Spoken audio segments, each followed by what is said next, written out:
Student, मैं संजय सोनी प्रज्ञा academy के online classes में आपका स्वागत करता हूँ। पिछले वीडियो में अपन ने ट्रिग्नोमेट्री स्टार्ट की थी। ट्रिग्नोमेट्री यानी ट्रायंगल की साइडों और एंगल का measurement, sine, cos, tan, cot, sec, cosec, इनकी वैल्यूज निकाली थी अपन ने। और इनमें आपस में रिलेशन भी क्या होता है, डिवीजन का रिलेशन, टेन थीटा बराबर साइन थीटा बटे कॉस थीटा, मल्टीप्लिकेशन का relation sine theta multiply cosec theta equal to 1, square वाला relation sine square theta plus cos square theta बराबर 1। ये सब अपन कुछ पिछले वीडियो में पढ़ चुके हैं। अब इस वीडियो में अपन कुछ स्पेशल एंगल के लिए वैल्यूज फाइंड करेंगे, जैसे 60 degree, 30 degree, 0 degree, 90 degree, 45 degree, और इनकी एक टेबल बनाएंगे। तो सबसे पहले अपन 60 डिग्री के लिए सभी ट्रिग्नोमेट्रिक रेशोज की वैल्यू फाइंड करते हैं। 60 डिग्री, जब थीटा का मान 60 डिग्री है तो साइन थीटा बराबर पी अपॉन एच का मान कितना आएगा, ये आज अपन इसमें देखेंगे। तो इसके लिए मैंने एक इक्विलेटरल ट्रायंगल लिया। Triangle A B C is a equilateral triangle. Equilateral triangle with side A, इसका मतलब ए बी, बी सी और ए सी तीनों साइड इक्वल है ए। We know that all interior angles of equilateral triangle is equal to 60 degree. Equilateral के सभी interior angle 60 degree के होते हैं। 60, 60, 60, एंगल बी 60, एंगल सी 60 और एंगल ए 60। अब इसको निकालने के लिए मैंने क्या किया, वर्टेक्स ए से साइड बीसी पर एक परपेंडिकुलर ड्रॉ कर दिया एडी। अब पिछले वीडियो में ही मैंने बताया था कि इक्विलेटरल ट्रायंगल में वर्टेक्स से ड्रॉ किया गया परपेंडिकुलर सामने वाली साइड को बाइसेक्ट करता है as well as vertex angle. Vertex angle के साथ साथ साइड को भी बाइसेक्ट करता है। अब ये 60 डिग्री का था, अब इसको बाइसेक्ट मतलब आधा आधा हाफ हाफ किया, तो 30 इधर 30 इधर, साइड को बाइसेक्ट किया। ये टोटल साइड ए थी, कितनी थी ए, क्योंकि इक्विलेटरल ट्रायंगल की तीनों साइड इक्वल होती हैं, ए। अब इसको बाइसेक्ट किया तो ए की हाफ इधर, ए की हाफ इधर, ए की हाफ कितनी होगी a/2, तो a/2 ये, a/2 ये। अब इस ट्रायंगल की बात करें अपन एबीडी ट्रायंगल में डी 90 डिग्री का है, क्योंकि ए से अपन ने परपेंडिकुलर ड्रॉ किया है। डी 90 का है तो डी के सामने ये हाइपोटेन्यूअस हो गई, ये परपेंडिकुलर और ये बेस, हाइपोटेन्यूअस ए, बेस a/2। अब ये परपेंडिकुलर निकालना है मुझे एडी, तो क्या होगा, हाइपोटेन्यूअस AB का स्क्वायर माइनस बेस BD का स्क्वायर, पाइथागोरस थ्योरम से। परपेंडिकुलर बराबर अंडर रूट हाइपोटेन्यूअस का square minus base square. AB मेरी कितनी है a, तो a स्क्वायर माइनस BD कितनी है a/2 का स्क्वायर करेंगे तो देखो कितना आएगा, a स्क्वायर बाई 4, a का स्क्वायर a स्क्वायर, 2 का स्क्वायर 4। अब इसके नीचे 1 लगा के एलसीएम लिया तो 4 एलसीएम आ जाएगा, 4a square minus a square कितना हो गया, 3a स्क्वायर बाई 4। अब देखो a स्क्वायर का स्क्वायर रूट a बाहर आ गया, 4 का 2 अंडर रूट 3, तो हमारा जो परपेंडिकुलर AD हुआ वो निकल के आ गया अंडर रूट 3a/2। समझ में आ गई बात। क्या किया, सबसे पहले एक इक्विलेटरल ट्रायंगल लिया। इक्विलेटरल ट्रायंगल के सभी एंगल 60-60 होते हैं। फिर ए से बेस पे परपेंडिकुलर ड्रॉ किया जो इसको बेस को बाइसेक्ट करेगा, a/2 इधर, a/2 इधर, साथ ही साथ वर्टेक्स एंगल इसको भी आप कर देगा, तो 30 डिग्री इधर, 30 डिग्री इधर। अब इस ट्रायंगल की बात करें ABD, तो इसमें अपन AD पाइथागोरस थ्योरम से निकाल लेंगे। इन ट्रायंगल ABD अब मुझे 60 डिग्री के लिए रेशो निकालने थे, मतलब एंगल बी के लिए। ये एंगल थीटा ले लिया अपन ने, इसके लिए रेशो फाइंड कर रहे हैं, तो इसके जस्ट अपोजिट सामने वाली साइड पी होगी, राइट एंगल के सामने हाइपोटेन्यूअस होगी, और ये जो एडजेसेंट साइड है ये a/2 हो जाएगी। तो देखो P बराबर AD, 60 के सामने वाली साइड AD बराबर अंडर रूट 3a/2, ये अभी निकाली अपन ने, AD बराबर अंडर रूट 3a/2। हाइपोटेन्यूअस H ये A दे रखा है, और बेस B BD, ट्रायंगल कौन सा लिया है, ABD, तो BD होगा अपना बेस कितना, a/2। अब साइन थीटा बराबर होता है P अपॉन एच। थीटा का मान 60 डिग्री है क्योंकि अपन B के लिए फाइंड कर रहे हैं, तो थीटा बराबर 60 लिख दिया। साइन 60 बराबर P अपॉन एच। अब P कितना है अपना, P ये रहा AD, अंडर रूट 3a बटा 2, अंडर रूट 3a बटा 2 बटा H कितना है, ये देखो H ये लिख रहा A बटा ए से ए कट गया, अंडर रूट 3 बटे 2। इसका मतलब साइन 60 डिग्री की वैल्यू अंडर रूट 3/2 होगी। इसी प्रकार कॉस 60 निकाला तो कॉस 60 का फॉर्मूला होता है B upon H, base upon hypotenuse, base upon hypotenuse. अब बेस कितना है a/2, तो a/2, हाइपोटेन्यूअस कितना है a से a कट गया, 1/2 बचा। कितना, तो cos 60 की वैल्यू 1/2 आ गई। फिर अपन ने tan 60 निकाला, tan थीटा बराबर होता है P upon B, P upon B, P बराबर अंडर रूट 3a/2 और B बराबर a/2, a/2 से a/2 कट गया तो tan 60 बराबर आ जाएगा अंडर रूट 3। इसी प्रकार अपन cos 60, sec 60 और cosec 60 निकाल सकते हैं, चाहो तो रेशो से, चाहो तो फॉर्मूले से। फॉर्मूले से कैसे, जैसे cot थीटा बराबर होता था 1 अपॉन tan थीटा, तो cot 60 बराबर होगा 1 अपॉन tan 60। क्या होगा, cot 60 बराबर 1 अपॉन tan 60, तो कितना आ जाएगा 1 बटा अंडर रूट 3। इसी प्रकार sec 60 बराबर 1 बटा cos 60, तो 2 बटा 1, 2 आ जाएगा। sin 60 इसका उल्टा करेंगे तो cosec 60 आ जाएगा, cosec 60 बराबर क्या हो जाएगा 2 बटा रूट 3। इस तरीके से अपन 60 डिग्री के लिए सभी मान ज्ञात कर सकते हैं। अब अपन 30 डिग्री के लिए रेशोस फाइंड करेंगे, तो अपना फिगर वही है पहले वाला ही, सेम ABC, एक इक्विलेटरल ट्रायंगल है पहले वाला ही, जिसकी साइड A और A है। अब अपन को पता है इक्विलेटरल ट्रायंगल के सभी इंटीरियर एंगल 60-60 के होते हैं, तो 60-60-60। ए से बेस पे परपेंडिकुलर ड्रॉ किया तो ये ऊपर वाला जो वर्टेक्स एंगल है उसको हाफ हाफ करेगा। 60 का हाफ 30 इधर 30 इधर। तो अभी मैंने इस एंगल को लेके रेशो फाइंड किए थे तो 60 के लिए आए थे, अगर इसको लेके फाइंड करूं तो 30 के लिए आ जाएंगे। तो जैसे अभी निकाला था AD बराबर अपना आ जाएगा अंडर रूट 3a/2 और ये AB A है, BD a/2 है। अब देखना 30 के लिए, 30 के जो जस्ट सामने साइड होगी a/2, BD ये P होगा, तो P बराबर आ गया a/2। राइट एंगल के जस्ट अपोजिट जो साइड होगी AB, वो हो गया अपना A हाइपोटेन्यूअस। अब बाकी जो ये AD बची ये अपन निकाल चुके हैं अंडर रूट 3a/2, पिछले 60 के लिए निकाला था, सेम वही फिगर है, उसी तरीके से AD दोबारा से अपन 3a/2 निकाल लेंगे अंडर रूट 3a/2। अब अपन इसके लिए रेशो फाइंड कर रहे हैं A के लिए, ध्यान से देखो इधर A के लिए फाइंड कर रहे हैं, तो A के ठीक सामने ये P होगा, P बराबर a/2। 90 के ठीक सामने ये H होगा, क्या होगा H हाइपोटेन्यूअस, तो हाइपोटेन्यूअस बराबर A आ गया। और बाकी की जो थर्ड साइड बची AD वो बेस हो जाएगा अंडर रूट 3a/2।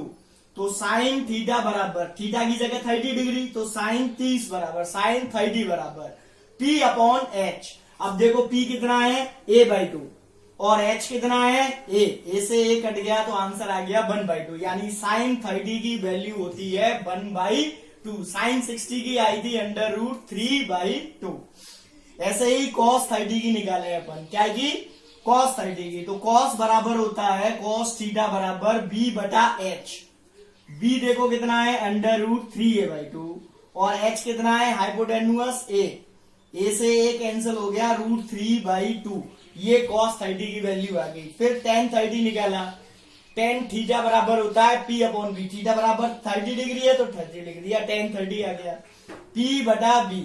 P की वैल्यू देखो कितनी है a/2 और B की वैल्यू कितनी है अंडर रूट 3a/2, 2 से 2 कैंसिल हो गया, A से A कैंसिल हो गया, 1/√3।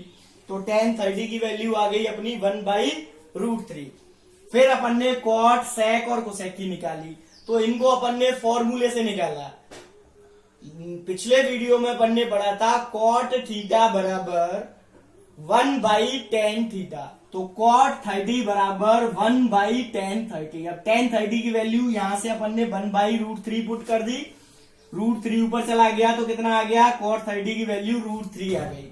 सिमिलरली sec थीटा बराबर होता है 1/cos थीटा, तो sec थीटा की जगह 30 लिख दिया, तो sec 30 बराबर आ गया 1/cos 30। cos 30 की वैल्यू √3/2, तो 1/√3/2, 2 पर पहुंच गया, 2/√3 आ गई। यानी उल्टा हो जाता है, न्यूमरेटर डिनोमिनेटर में, डिनोमिनेटर न्यूमरेटर में। कोसेक 30 का मतलब हो गया 1/sin 30, तो इसको अपन ने उल्टा किया 2/1। 2/1 का मतलब 2। मैंने पिछले वीडियो में बताया था ये एक दूसरे के मल्टीप्लिकेटिव इनवर्स होते हैं। मल्टीप्लिकेटिव इनवर्स अपन छोटी क्लासों में पढ़ चुके हैं, 3/4 का 4/3, इनको आपस में इंटरचेंज कर देते हैं न्यूमरेटर डिनोमिनेटर को, तो वो मल्टीप्लिकेटिव इनवर्स आ जाता है। इसी तरीके से साइन का मल्टीप्लिकेटिव इनवर्स कोसेक, कॉस का मल्टीप्लिकेटिव इनवर्स सेक, टेन का मल्टीप्लिकेटिव इनवर्स कॉट, इनको आपस में उल्टा कर देंगे न्यूमरेटर डिनोमिनेटर को, तो अपन को नेक्स्ट 3 वैल्यूज आ जाती हैं। अब अपन 45 डिग्री के लिए अपन ने पहले 60 डिग्री के लिए फाइंड की रेशोज की वैल्यू, फिर 30 डिग्री के लिए, वो दोनों एक ही फिगर से, 45 के लिए अपन ने नया फिगर लिया। ABC is an isosceles triangle. Isosceles का मतलब दो साइड्स इक्वल है, AB और BC, AA, और साथ ही साथ ये राइट एंगल भी है, angle right angle at B 90 degree. तो देखो ये 90 का, ये दोनों साइड्स इक्वल थी, तो 45, क्योंकि ट्राइंगल के तीनों एंगल का सम 180 होता है, जिसमें से 90 ये हो गया। अब बचा 90, तो दो अपोजिट साइड्स यदि इक्वल हैं तो उनके अपोजिट दोनों एंगल भी इक्वल होते हैं, यानी ये एंगल और ये एंगल दोनों इक्वल हो गए, तो 90 का हाफ 45। समझ में आ गई बात। अब देखें अपन, ये अगर हमारा राइट एंगल है तो इसके ठीक सामने ये हमारा हाइपोटेन्यूस हो गया AC। ऐसा नहीं कि ये लेटी हुई है तो ये हाइपोटेन्यूस नहीं बेस होगा, ऐसा कुछ नहीं है। 90 के ठीक सामने ही हाइपोटेन्यूस होती है। तो पाइथागोरस थ्योरम लगाएं इसमें, हाइपोटेन्यूस AC बराबर बेस AB का स्क्वायर प्लस परपेंडिकुलर BC का स्क्वायर, तो दोनों ही AA है, तो A square plus A square कितना हो गया, 2A स्क्वायर, तो √2A।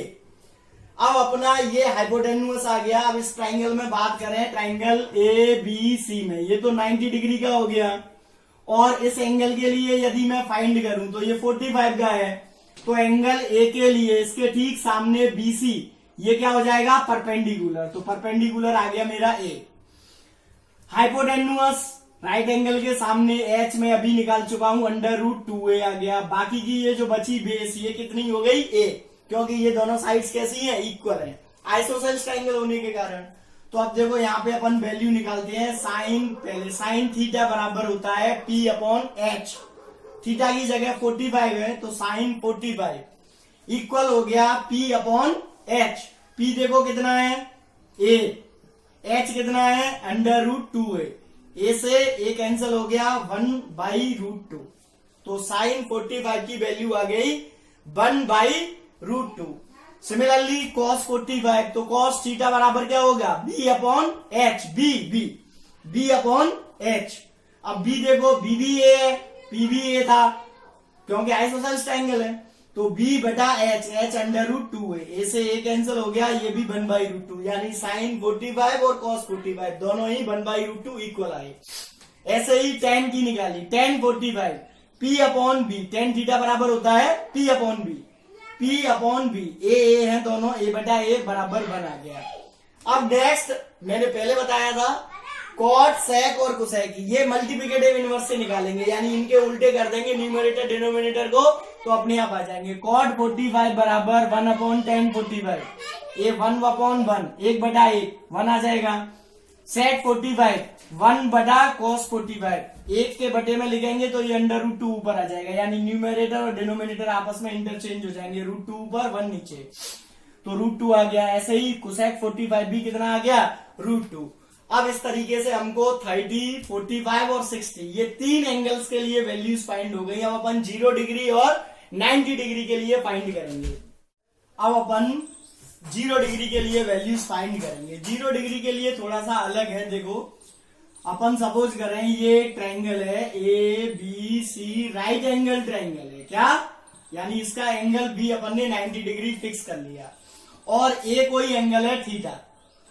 ये अभी 0 डिग्री नहीं है, 30 नहीं है, 60, 45 कितना भी होगा, लेकिन 0 डिग्री नहीं है अभी। ये एंगल हो गया थीटा। अब देखें, अपन गौर करें, अगर मैं इसको छोटा करता जाऊं परपेंडिकुलर को, ये थीटा है तो इसके सामने का ये परपेंडिकुलर हो गया, ये 90 के सामने का हाइपोटेन्यूस और ये बेस। अब मैंने इसको छोटा कर दिया, देखो यहां पर इस नेक्स्ट फिगर में ये P, ये B और ये H, थीटा भी छोटा हो जाएगा। अगर मैं इसको यहां से ज्वाइन करूंगा तो ये देखो थीटा कितना छोटा हो गया ना। फिर वापस और छोटा कर दिया तो ये B, ये P और ये H, थीटा देखो और छोटा हो गया। पहले थीटा इतना छोटा हुआ, फिर इतना छोटा हुआ। तो इस तरीके से अपन यदि घटाते घटाते जाएं, फिर इसको यहां ज्वाइन कर दें तो थीटा और छोटा हो गया। तो जब ये एंगल ए थीटा बराबर 0 होगा तो ये जो परपेंडिकुलर BC है वो भी घट घट के क्या हो जाएगा, 0 हो जाएगा। पहले BC, फिर और छोटा हो गया, फिर और छोटा हो गया, फिर और छोटा हो गया, और जैसे ही थीटा 0 होगा ये परपेंडिकुलर जो था वो भी क्या हो जाएगा, अपना 0 हो जाएगा। साथ ही साथ ये जो AC लाइन है वो AB के ऊपर आ जाएगी जस्ट, और दोनों कैसे हो जाएंगे, इक्वल हो जाएंगे, यानी AB इक्वल टू AC हो जाएगा, AB equal to AC। Perpendicular घटते घटते घटते घटते 0 हो गया। हाइपोटेन्यूअस और बेस दोनों एक के ऊपर एक आ जाएंगे तो इक्वल हो जाएंगे। ऐसे एक लाइन आ जाएगी अपने पास, ये एंगल 0 हो गया और ये अपन ने 90 डिग्री एज्यूम्ड कर लिया। तो दोनों को मैंने ए मान लिया। अब मैंने साइन के लिए निकाला तो साइन थीटा बराबर क्या होता है, P upon H, P upon H। H को मैंने ए ले लिया, P को 0, तो 0 बटा ए बराबर 0 आ जाएगा, यानी साइन 0 डिग्री की वैल्यू 0 होती है।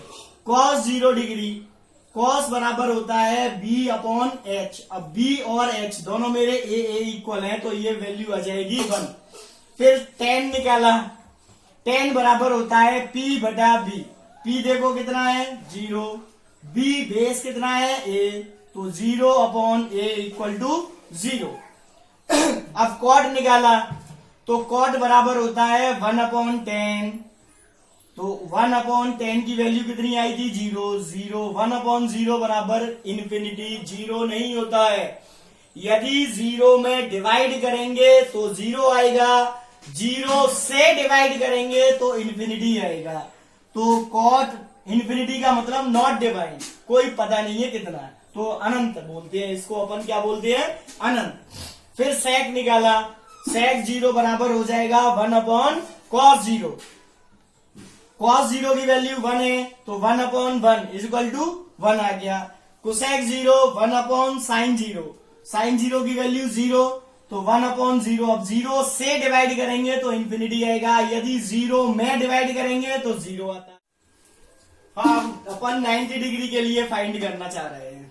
तो देखो एक ट्राइंगल है ABC, यहाँ पे B क्या है, 90 डिग्री, और एंगल ए थीटा है तो थीटा के सामने BC परपेंडिकुलर हो गया, राइट एंगल के सामने AC हाइपोटेन्यूस हो गया, और ये बेस हो गया AB।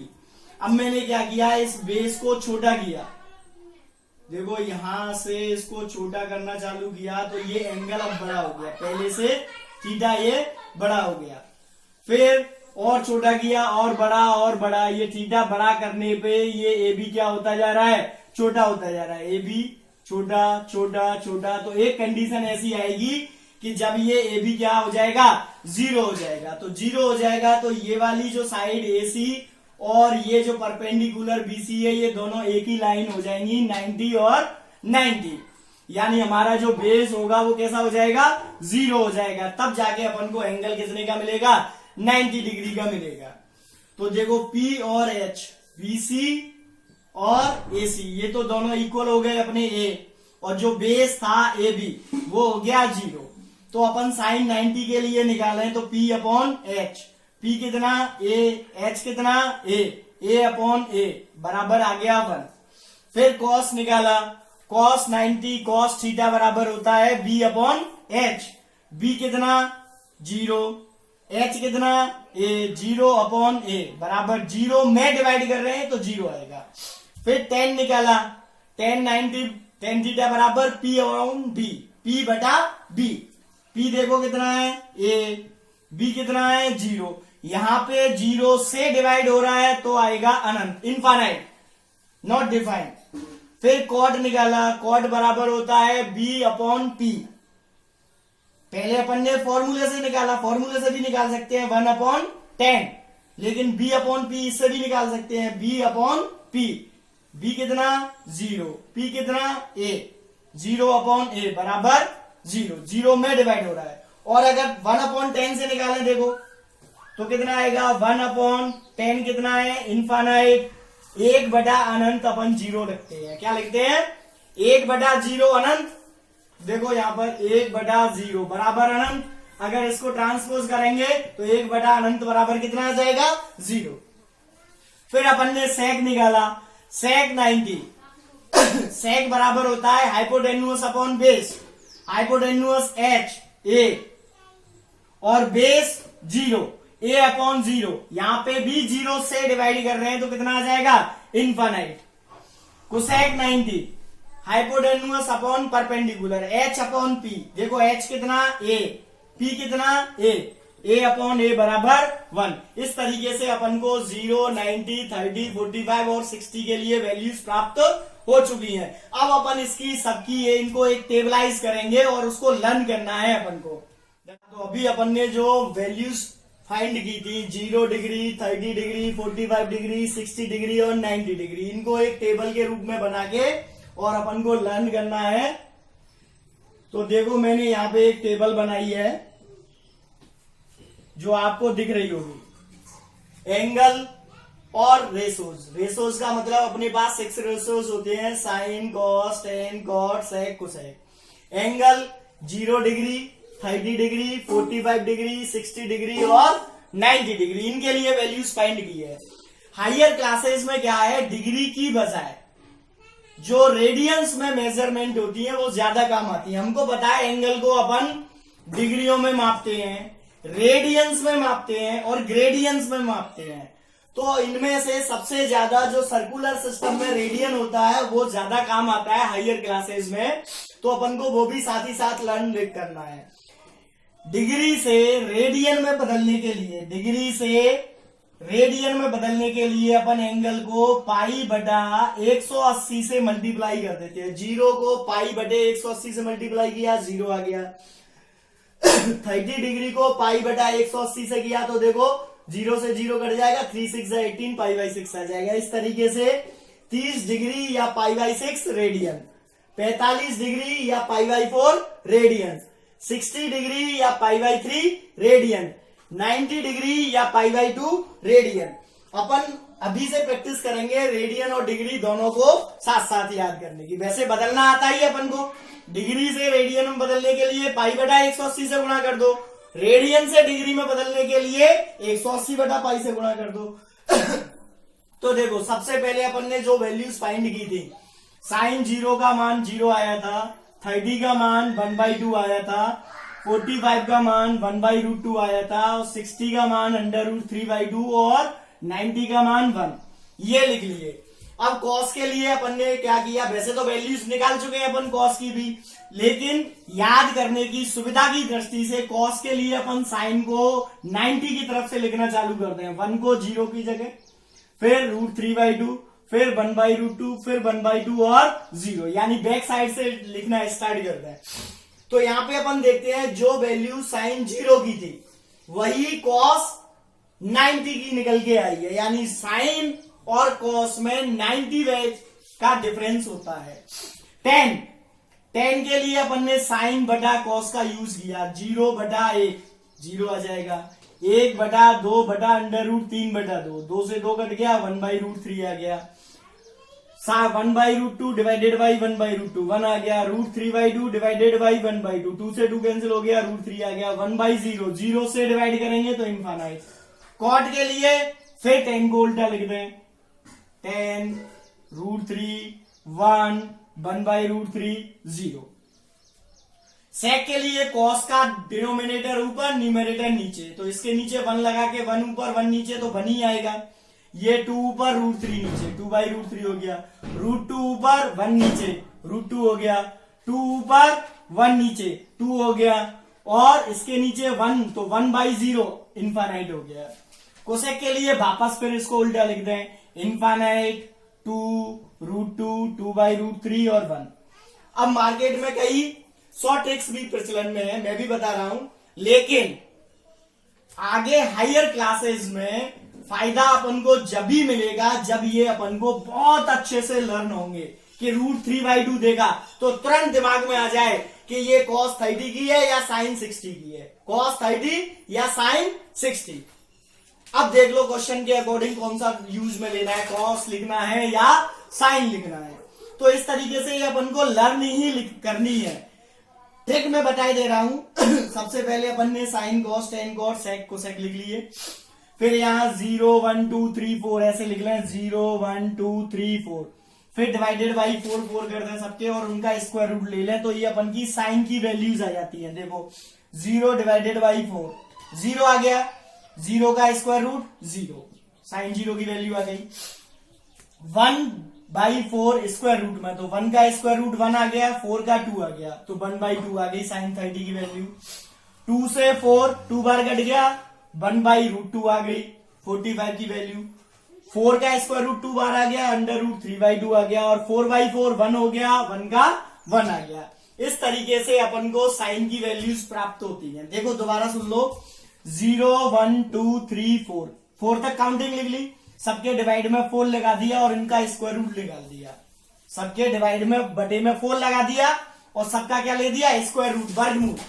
ये वैल्यूज अपन को क्रम से 0 30 45 60 और 90 की प्राप्त होंगी साइन के लिए। तो साइन की वैल्यूज आ गई 0 1/2 1/√2 √3/2 और 1। साइन के जो वैल्यूज है उनको यदि अपोजिट साइड से लिख दें तो वो कॉस की वैल्यूज हो जाती हैं। देखो सबसे पहले 1 लिखा, फिर √3/2 लिखा, फिर 1/√2 लिखा, फिर 1/2 लिखा, फिर 0 लिखा, ये कॉस की वैल्यूज आ गई। tan के लिए अपन फॉर्मूला यूज करते हैं साइन बटा कॉस, यानी साइन की वैल्यूज में कॉस की वैल्यूज का डिवाइड कर दें तो वो tan की वैल्यूज आ जाएंगी। 0 डिवाइडेड बाई 1 0, 1/2 डिवाइडेड बाई √3/2, 2 से 2 कैंसिल हो गया, 1/√3 बचा, 1/√2 डिवाइडेड बाई 1/√2 1 आ जाएगा, पूरा कैंसिल हो गया, √3/2 डिवाइडेड बाई 1/2, 2 से 2 कैंसिल हो गया, √3 आ गया, 1/0 0 से डिवाइड करेंगे तो इनफाइनाइट। कॉट के लिए फिर वापस 90 से लिखना चालू कर दो, पीछे से 90 का यहाँ पे 0 में आ जाएगा, 60 का 30 में आ जाएगा, 45 का 45 में, 30 का 60 में और 0 का 90 में। इनफाइनाइट √3 1 1/√3 और 0। फिर सेक के लिए कॉस को उल्टा कर दो, यानी कॉस का डिनोमिनेटर ऊपर न्यूमरेटर नीचे। अब इसके नीचे कुछ भी नहीं है, 1 लगाएंगे अपन, 1 ऊपर 1 नीचे तो 1 ही आएगा। इसको 2/√3 लिख दिया, इसको √2/1 मतलब √2 आ गया, और इसको 2/1 मतलब 2 आ गया, और इसको 1/0 1/0 होता है इनफाइनाइट। कोसेक के लिए वापस फिर उल्टा लिख दो, इनफाइनाइट 2 √2 2/√3 और 1। इस तरीके से अपन को ये टेबल प्राप्त हो जाती है। मैं एक बार फिर कहना चाहूंगा कि टेबल को लर्न रखें बजाय इस शॉर्ट ट्रिक के, कि टेबल को लर्न ही करें बजाय इस शॉर्ट ट्रिक के, क्योंकि लर्न किया हुआ ही ज्यादा फायदा देगा बजाय ट्रिक वाले के। दूसरा, अपन साथ ही साथ धीरे धीरे रेडियंस की भी प्रैक्टिस कर सकते हैं कि 0 डिग्री बराबर 0 रेडियन, 30 डिग्री बराबर π/6 रेडियन, 45 डिग्री बराबर π/4 रेडियन, 60 डिग्री बराबर π/3 रेडियन, 90 डिग्री बराबर π/2 रेडियन। तो इस तरीके से भी लर्न रखें। साइन π/6 बराबर 1/2, साइन π/4 बराबर 1/√2। ये अभी 10th में तो नहीं, लेकिन नेक्स्ट हायर क्लासेस में 11 12th में ज्यादा फायदा देता है। इनवर्स ट्रिग्नोमेट्री जब आती है तो अपन को ये लिखना रहता है कि साइन में 1/2 मान किसका होता है। तो अपन को ये याद होगा तभी अपन लिख पाएंगे कि साइन में 1/2 मान π/6 रेडियन का होता है। धन्यवाद। इस तरीके से अपन टेबल को लर्न करेंगे और नेक्स्ट वीडियोस में अपन आगे बढ़ेंगे ट्रिग्नोमेट्री।